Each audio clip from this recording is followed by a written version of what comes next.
What draws us to the ocean? Why are we pulled back time and again? Maybe it's simple biology. Because we came from the sea. Somehow, we long to return to it. Ask a surfer, and they'll tell you time spent pondering such questions is time they could better spend paddling out to the breakers and catching a wave. Because for a surfer, all the answers can be found out on the water.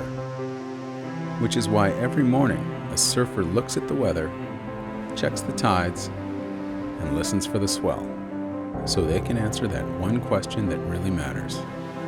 Will I go surfing today? Our bodies are made up of the same elements that fill the oceans. But the ocean fills a surfer's soul.